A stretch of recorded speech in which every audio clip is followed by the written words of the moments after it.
Welcome to Selvan chess academy. இந்த வீடியோவில் நம்ம என்ன பார்க்க போகிறோம்னா க்யூனோட மூவும் கிங்கோட மூவும் எப்படின்னு பார்க்க போகிறோம். க்யூனோட மூவ் வந்து பார்த்திங்கன்னா ரூக்கு ப்ளஸ் பிஷப் இதோட மூவ் சேர்ந்தது தான் க்யூனு. ஸோ இன்னொரு டைம் ரூக்கோட மூவ் எப்படின்றத ஒரு டைம் ரிமைண்ட் பண்ணிடுறேன். ரூக் வந்து பார்த்திங்கன்னா forward, backward, left or right. So ஃபுல்லாக இப்படி தான் மூவ் ஆகும். ஸோ அதே மாதிரி தான் க்யூனும் பேக்வேர்ட், லெஃப்ட், ரைட். அப்போ வந்து பார்த்திங்கன்னா பிஷப்போட எதுவும் சேர்ந்துருக்குன்னு சொன்னேன் இல்லையா. இப்போ வந்து ஒயிட்டில் இருக்குது, அதே மாதிரி ஒயிட்டில் நிற்கிது க்யூனு. ஸோ இந்த டைரெக்ஷனில் மூவ் பண்ணும். ஒரு வேளை பிளாக்கில் இருந்துச்சு அப்படின்னா பிளாக்கில் மூவ் பண்ணும். ஸோ இருக்கிறதுலே பார்த்தீங்கன்னா க்யூனோட வேல்யூ தான் வந்து பார்த்திங்கன்னா ஜாஸ்தி. க்யூனோட வேல்யூ வந்து பார்த்திங்கன்னா 9. அடுத்து வந்து பார்த்திங்கன்னா கிங்கோட மூவ் பார்க்க போகிறோம் நம்ம.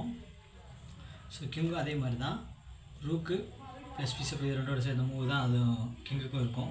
ஆனால் என்ன எல்லா பக்கமும் பார்த்திங்கன்னா ஒரு ஸ்டெப் மட்டும் தான் மூவ் பண்ணும். சப்போஸ் இந்த ரூக்கோட மூவ் மாதிரினா ஃபார்வர்ட், பேக்வர்ட், லெஃப்ட், ரைட் ஒரே ஒரு மூவ் மட்டும் தான் வரும். அதான் கிங்கோட மூவ்.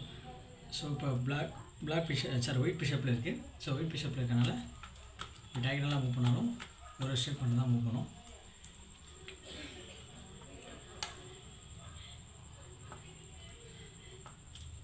ஸோ கிங்குக்கு வந்து பார்த்திங்கன்னா ஒரு ஸ்பெஷல் மூவ் இருக்குது. அது என்னென்னு பார்த்தீங்கன்னா கேஷ்லிங்னு சொல்லுவாங்க. ஸோ வந்து சேஞ்ச் பண்ணிக்கலாம், கிங்கையும் ரூக்கையும் சேஞ்ச் பண்ணிக்கலாம்.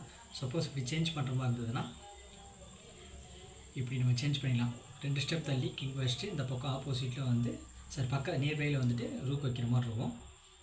ஓகே. ஸோ இதுக்கு வந்து 3 ரூல்ஸ் இருக்குது. ஃபஸ்ட்டு ரூல் வந்து பார்த்திங்கன்னா இப்போ நம்ம இந்த இதை இங்கே மாற்ற போகிறோம் அப்படின்னா ரூக்கையும் சரி கிங்கையும் சரி நம்ம இதுக்கு முன்னாடி எந்த இடத்துலையும் ஃபார்வர்டோ பேக்வர்டோ எதுவுமே பண்ணியிருக்கக்கூடாது. அப்படி இருந்தால் மட்டும் தான் மூவ் பண்ண முடியும். நடுவில் இந்த மாதிரி ஏதாவது இன்பிட்வீன் காயின்ஸ் எதாவது இருந்துச்சு அப்படின்னா மூவ் பண்ண முடியாது. 3ஆவது ஸ்டெப் என்ன வந்து பார்த்திங்கன்னா ஆப்போனண்ட் நமக்கு எதாவது செக் வைக்கிறாங்க அப்படின்னா அந்த நேரத்தில் மூவ் பண்ணக்கூடாது.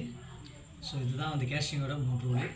சப்போஸ் இந்த பக்கமும் மாற்றிக்கலாம். ஸோ இந்த பக்கம் மாற்றுறதா இருந்ததுன்னா 1 2 இந்த பக்கம் வச்சுட்டு ரூ கொண்டு வச்சுருவோம். ஓகே.